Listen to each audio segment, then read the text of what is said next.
Hi, everyone. Thanks for joining me, Allison, for Where I'm From, number 70 with Margo. What are you reading? I'm reading this very large graphic memoir called Ducks by Kate Beaton.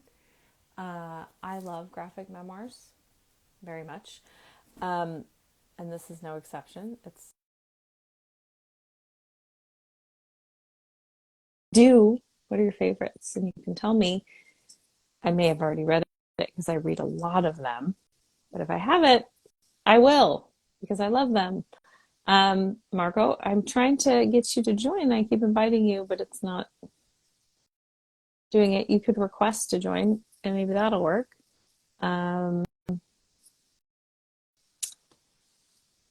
if you're on your phone, it should work, but um,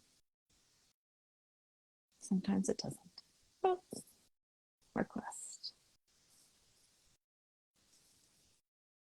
Accept. Hmm, it's not working. I assume you're on your phone. This has happened when people aren't on their phones. Um,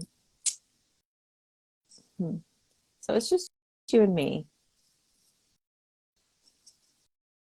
So I'm wondering if we should. Oh, here you are. Yeah. Hello. Hello. I don't know what was going on. That was strange, but these things happen. I, So I'm glad you I made know. it. Yes, for some reason it wasn't set up to let me share my microphone, so it wouldn't Oh, let me on, which was good because you would have just seen me and not heard me. yeah. I don't know ASL, so I wouldn't like we could not have communicated. How are you? I'm good. I'm good. I'm so excited to be here Oh, today. I've been looking forward to this for a while. thank you. That's so kind. I'm happy to have you here. Number 70, which feels like Oh, incredible. yeah. Um, there's just so many people with their stories. They're excited to share them, and I'm happy to hear them. So, Yeah. did you want to talk about anything before you share your poem, or did you want to launch into it? What do you prefer? I don't think so. Why don't I read the poem and then I'll go where you lead me Okay. and where the Okay. conversation leads us. Sounds good. So, okay, sounds good. I am from homemade orange ginger marmalade and strong black coffee, from whole, never non-fat milk, butter, not bluebonnet margarine, cheddar, not Kraft, and whole wheat bread when my friends all ate Wonder. I am from the greenhouse on the corner with three towering redwoods standing guard and a pink flowering cherry big enough to climb. I am from harvest yellow walls, avocado green appliances, and light aqua kitchen counter tile with grout that was impossible to clean. I'm from fruit orchards and open fields in the Valley of Heart's Delight before it became known as Silicon. I am from homegrown cherry tomatoes eaten off the vine, kumquats and loquats and oranges stolen from the neighbor's tree. I'm from well-worn family tales told around the dinner table, from skip a bite and pass the bread and family hold back when there are guests. I'm from Martha, a Democrat, and Lawrence, a Republican. And why are we even bothering to vote if we're just going to cancel each other out? From spend the interest, not the principle, and this too shall pass. From Cornish miners and garment salesmen, long abandoned Christian Science and secular Jews. From the church of ask lots of questions and the belief that you can't make a decision without understanding all sides of the argument. I am from purple couches and bookshelves in every room, from Masterpiece Theater and Cooking with Julia Child. I'm from the Watergate hearings and a stream of goldfish named Nixon, Ehrlichman, Haldeman, and John Dean. From holiday gatherings with drinks before dinner, meat as the main course, and tension on the side. I am from Grandpa Max, who died long before I was born, and Gramps, who faded away when I was 7. From Grandma Burl, who lived to be 102 and a half, and Grandma Katie, who almost made it to 100. From girls can do anything, but good mothers stay home with their children. I am from colored pens, filofaxes, and daily journals, watercolors on the wall, and sketchbooks everywhere, from bills paid on time and decisions made carefully, from secrets shared in closets, the importance of chosen family, and the wealth you cannot buy. From showing up for family is all important, no matter what, from suicides and attempts and can't get out of bed depression, from broken trust and broken bonds and family rifts that never healed. I'm from a house that's no longer there and a childhood home that will never leave me. From a mother who said, I love you often, and a father who never could. From love so strong, I can feel it still. Thank Thank you. you, Margo. Yeah, We are thank from a you. lot of the same things. I was really Oh, struck yeah. reading it and then hearing it again. Oh yeah, I was like the health food stuff for sure. Ours Oh, was a interesting. healthy house, Hmm. and Hmm. the Republican and Democrat. And why do we even Oh, vote interesting. when we're canceling each other out? That was something So, that was said a lot. Um, oh, and I thought the girls can do anything, but mhm. good moms stay home for Yeah. sure. It's a Um, funny dichotomy that hadn't even mhm, occurred to me mhm. until I was just kind of making notes for the piece. Yeah, yeah. It's just kind of there. It's not something you necessarily, and I think it sometimes when I see all the t-shirts that are like girls run the world, and but they don't. I wish they did. Hmm. I wish Right. girls ran the world. I mean, I wish everyone ran the world, but they're definitely not. I just feel like, oh, I don't know. It feels like I think it's supposed to be aspirational, but it feels like it's like not acknowledging what's really going on, because I think I internalized a lot of that. Like I can do anything, and then as I couldn't progressively actually do anything, because do anything in quotes, Hmm. I internalized that failure as my own, as opposed to the systems that were working against me. Yes. And I don't know about you, but what I felt was I got that message of girls can do anything when I was young. And that meant taking chances, moving to Washington, D.C. and taking a job, doing all these things. But then the minute I had my son, it was like, oh, well, but now it's really important to stay home, right? And I had trouble leaving him. So I don't want to make it sound like it was this dictate, Right. right, from my parents or anybody else. But it is interesting how that all kind of comes to a crashing halt when you realize, oh, I have this little person and maybe I can't do everything, at least not now, Yeah. and then other people Yeah. encounter other barriers, right, that Oh prevent yeah, them, obviously. Yeah. as women Yes. from doing certain things. Yeah, there's all kinds of barriers for all kinds of people. I definitely did have it earlier too, where I distinctly remember a teacher telling me like, "Oh, why would I give this thought to a girl? Like, for Yeah. an AP class, like it's a waste. You're not going to use it." And I was 17. It's like, oh, okay, Yeah, 17. You have no idea what I'm going to do. And that's true. just saying it It's like he was yeah. doing me a favor, really. Like, I'm saying, why would you work so hard? You don't need to. It's just a Yeah. Oh, that's waste. so interesting. It just made me think of something. When I was a junior, I heard from two of my closest friends who were also, college bound. They had gotten the suggestion from the same counselor that I had, you should go take the SAT in June for practice as a junior. And he never Mm-hmm. said anything to me about it. And I found out about it either the day before or 2 days before and signed up to do it. Mm-hmm. But I remember it struck me at the time, like, why didn't you tell me? I'm going to college too. And I'm sure it's because I was female. Right. Yeah, those little things. And then also Hmm. you say them out loud to the wrong audience, and they're, oh, you're making such a big deal out of nothing. Like, you don't need to take AP physics. Like, I know I don't need to take it, but I want to take it. And I Right. should be able to take it. So, yeah, I think that is the thing that makes me nervous when I see all those t-shirts and all that messaging. Like, girls can do anything. Nah, you know, it's not that they're not capable of doing anything. It's what the world is built to do. And yes, we should rip, smash the patriarchy, as my friend Ria says. We should definitely do that. But in the meantime, we also need to acknowledge that it is there. Um, Right.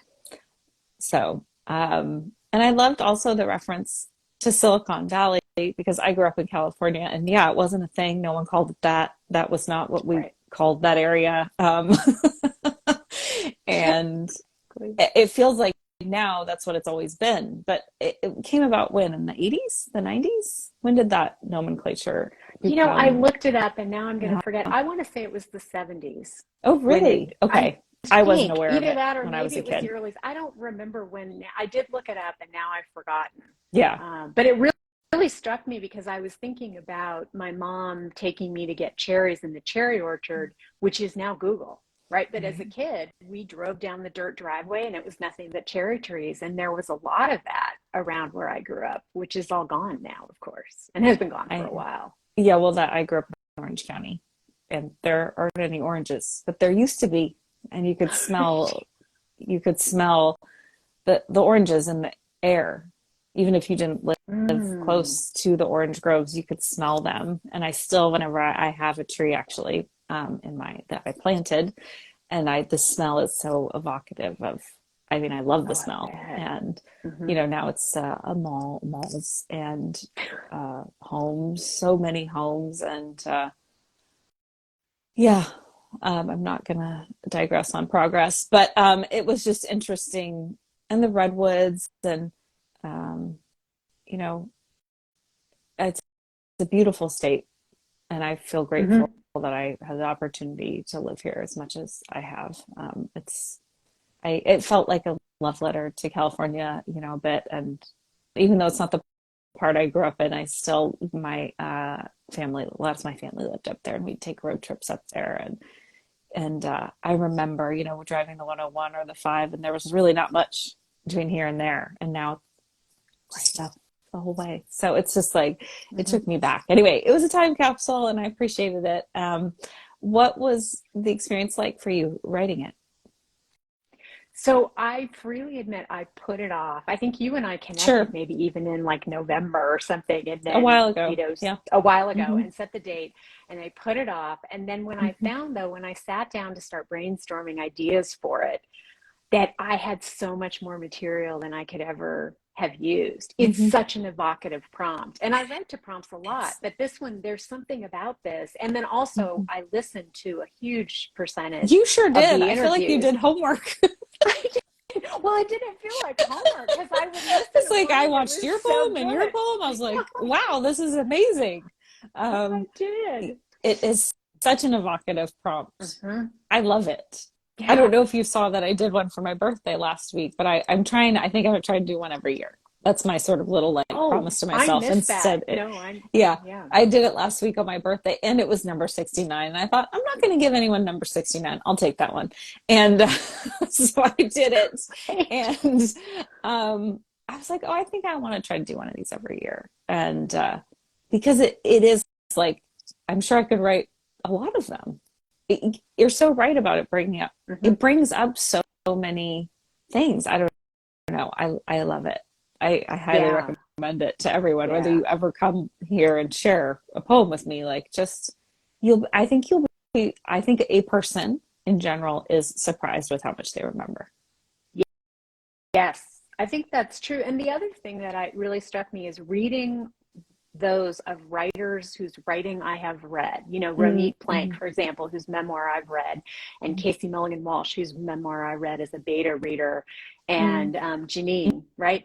Mm-hmm. It's so interesting how the material in the poems is still fresh and new to me, It, even that's though so true. they've written about their childhood, right? And Mm-hmm. so I almost expected it to be like, oh yeah, I know that part. I know Mm-hmm. that part. I know that part. And there wasn't much of that. So it Mm-hmm. seemed to pull out of them too different facets of their life that hadn't appeared in the writing I had read of theirs. That's so true. Because I have not read Casey's book, but I've read Ronit and Hmm. Janine's books, and Hmm. even people who I know quite well, who I think, oh, this is going to be interesting. Am I going to feel like? But we don't really have these conversations about what our lives were like when we were 4 and 5 and 7 and 12, and I mean, that's just not things we touch on. You're probably not going to tell people that you had homemade orange marmalade. I mean, maybe you are, but Maybe. probably not. Yeah, Yeah. probably not. And Um, and also the things you don't think about, right? It was just I yeah. remember like going to college and meeting someone who grew up on margarine. I mean, it's sort of a silly example, but you realize, well, we just had butter. Like I thought everybody just ate butter, right? But We just had no, butter as well. and there's exactly. So there's that, in the whole Miracle Whip mayonnaise thing where like Mhm. some families had that and some families had mayonnaise. And, again, you take for granted that everyone's doing what you grow up with as a child. I think especially before the internet. Like I Hmm. moved in high school, so I did have the experience of moving from California to Colorado, and I was like, well, everyone's calling it pop here, not Coke or whatever. Like Right. that's Hmm. weird, a change. But then when I moved to Chicago for college, it was the first time like I just I was struck by the multiplicity of experiences. It's like, oh, there's a lot going on here that Right. feels like it's normal, like to everyone, Hmm. whatever it is. And it's like, oh no, it's what you are used to. It's your habit or your where you came from. It's not normal, or Hmm. abnormal or whatever. It just is. Um, yeah. And so I want you to talk a little, if you want, about your website because and did you and what you are doing in the world because I think it's so important. But I want you to say as much as you want about the poem and your experience. And then I would like you to just talk a little bit about your website and what you do in your Sure. No, professional I'm life. happy to I'm happy to do that. So I have a website called Saltwater, which I created after we lost our 21-year-old son Jimmy to brain cancer, and I lost my mom the following year. And so it's a landing place, it's a blog, it's an online community for anyone who has lost someone dear to them. And the idea behind it is that you are welcome in whatever place you are in, and Mm-hmm. regardless of what kind of loss you've had. And so, as you know, there can be a fair amount of ranking within grief of, certain losses are more significant, that sort of thing. And That's for sure so, true. Yeah. yeah. Mm-hmm. And so, what I've really learned from doing it is that, every loss is important Mm-hmm. and painful, and so there's space for all of that on I Saltwater. could really And feel that on the website. I was very struck by how much time like, first of all, how much time it must have taken you to compile all these different resources, to find them, to compile them, to mhm, um, big undertaking. But that you have all the different types of losses and sort of their different ways they may resonate or reverberate in your own life. And I, I feel like we don't talk about grief enough generally, like as a culture, because it makes people uncomfortable. But it's something we, for the most part, all have in common, especially as we grow older. I had a lot of grief early on, so I don't. I was that kid who was like stunned when people like. I still have friends who like both their parents are alive. It's like, yeah, whoa, what's that like? right. So I just I'm so grateful you have this resource and that you've created this space. And I just feel like it's such an important conversation and that there shouldn't be any shame in grief. It is completely natural. We've lost something and we're reckoning with it. Exactly. Yeah, no, I agree with you. I think we need to make a lot more space for it than we do. Yeah. And one of the things that I do, which is maybe relevant to people who are listening and other writers, is I love to share other people's writing because Mm-hmm. we only have our own experience. And I learn so much from hearing other experiences, even if even it's interesting how it can be exactly almost the same loss in a way. And yet it's always the context, the people, everything about it will make that a different experience for someone. So it's one of the things I love most about Saltwater is that yes, I created it, but I don't really feel like it's just mine. I feel like Mm-hmm. there's so many other people that have contributed to it in so many different ways. Yeah. I mean, it was funny because I read a couple of the sibling loss ones because my brother died when I was 10. Hmm. And yeah, I was like, oh, these are really interesting. It's not my experience. It's just a different, Right. like, we do have these different experiences, but um, it's just, I, it is something that I refer to this, and I've said it, I think, probably on here, but in Harry Potter, when Harry Potter can see I can't think of the name, but the creature that you can only see when you've watched someone die, Oh and only gosh. Luna Yeah. Lovegood can also see Hmm. those creatures. Hmm. And I felt so seen in that moment, like of how like there isn't anything like that in life where you see something because of some experience you've had. that is as obvious as that. But life is like that. I do actually Yes. see things other people don't see because of the experiences I've had, as do other people see things I don't see because of experiences they've had. And you kind of go out in the world and try to find people who see things the same way as you. I think at least Yes. I have gotten to that point Yeah. in my life. That's Um, true. That's true. so I I just was I am also just moved when people take something they've experienced and they try to create community around it instead of isolating around it, because I think those can become the two choices when you're you go through something harrowing. You either isolate or you reach out. Those are kind of the Yes. things you can do. I So think that's true. Exactly. And I think so often what helps is to make that connection with other people. And sometimes it's the same kind of loss, and sometimes it can be a completely different kind of loss. But, it's finding people who are willing to sit there in that scary place that you're in and hold your hand, as mm-hmm, opposed to that, that physical sort of backing up that people mm-hmm. do when understandably they haven't had the experience of a shattering loss and they don't know what to do with you or your grief. We need Yeah, people because who it's will lean also in. terrifying. It Like is. I mean, it's also I completely acknowledge that it's terrifying. We don't necessarily want to experience it, and there's something about that sort of proximity that can sometimes feel uncomfortable. But Right. yeah, you definitely need people who can just sit there with whatever you're feeling and not try to talk you out of it. Exactly. So anyway, so I just wanted you to just talk about it a little bit because and I think that is originally how we became acquainted. I think you shared a piece of my writing. I think I did. I so. Okay, did. Yeah. I And I think don't that's remember the how. title, but it was that gorgeous piece. I mean, I know you've written several, but one of the pieces about the loss of your brother, but it was Yeah, longer because it was about your all whole family my and brothers. many Yeah, of, I think it's yeah. called The Boys. It's about my brothers, Hmm. the boys. Yeah. Yeah. Thank you. Hmm. It was such a sweet gesture because I didn't know you and you shared my writing, and I'm definitely not I'm not a name. So when someone shares my writing, it's like, oh, I mean, I think even people who are names still feel that way, to be honest. Like, I think unless you're uber famous, Hmm. when someone is moved by your writing, it's meaningful because that's the point. Right. You hope that, you offer, and I did think when I was looking at your website last night, oh wow, how amazing that this exists, Hmm. because it didn't exist when my brother died. The internet didn't exist. Right. And I didn't know anyone who'd had a sibling die, even though I may have, but nobody spoke about it. Right.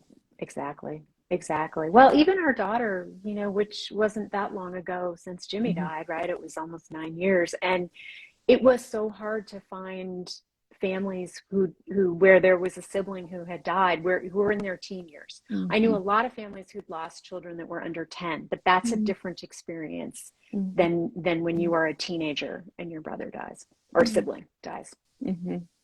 Yeah, I can see that for sure. Mhm. Um, well, do you have any last thoughts on this poem or this experience or anything else you'd like to share before we close?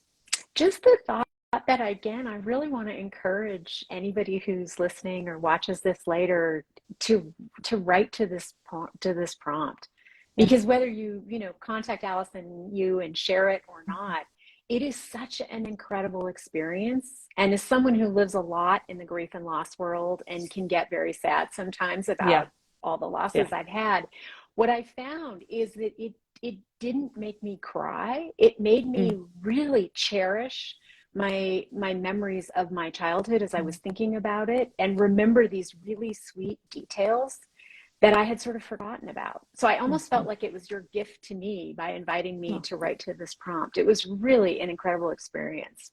that's so lovely. Thank you for sharing that. I think the Mm-hmm. prompt does sort of prod you gently to dig into specific details. And, Right. beyond we ate a lot of food or whatever, like, Right. like we had Exactly. family dinners. But like, what were the family dinners? What was the food? What did it smell like? And as a person who does not remember and smells, it was good for me to. Goldie says, "Thank you, Margo." Thank you, Yeah, Mark. I Thank thought you, that. Goldie. Yeah. Um, uh, yeah, I think sort of that specificity I've noticed too, it's affected my writing in general. Doing this on a weekly basis, like Hmm. I have gotten more specific in my writing. And I think there is a connection there between the specificity and the joy. Like I think the generalities are more sad. Like if I just remember Yeah. they were mean to me, Hmm. obviously that sucks. But, but if I think about the whole thing, there were actually other things going on that that were positive. Yes, that was not good, but there were also other bits and pieces, and sort of digging into all those bits and pieces, I think is powerful. So I Yeah. fully agree with Margo. You should try this prompt. Do not do it because you don't think you're a writer. You are, um, especially of your own story, and it's a strange. It's kind of like I don't like the phrase self care, but it's like this. You make time for yourself in order to write this, you have to like carve out a space and put yourself in it. And I think most of us need to do that more often for ourselves. Have an excuse to contemplate ourselves. Hmm. This is a good excuse Yes, to do that. absolutely. Absolutely. And it will give you back pieces of your past that, like Yeah. you were saying, Allison, that you have forgotten, that you'll be so happy that you unearthed and remembered. Yeah. Pretty amazing. Hmm. It is. It is. um, This is an incredible yeah. project, Yeah. Allison. Well, thank you so much for joining me, Margo, and for initially sharing my writing and opening up this dialogue. I appreciate it and all the work you're doing and all of your just kind of loving enthusiasm. Like you're out there in the world with that, and that is important. So thank you. Oh, thank you so much. I'm so happy and honored to be here. And like I said, I was really looking forward to our conversation. Well, I enjoyed it. Thank you to everyone who joined us, especially Goldie because she left a comment. Um, That's right. That's my but to friend everyone. Alicia. Okay. Okay. Thanks, Alicia, and thank you, Margo. And thank you, everyone. Bye. Bye.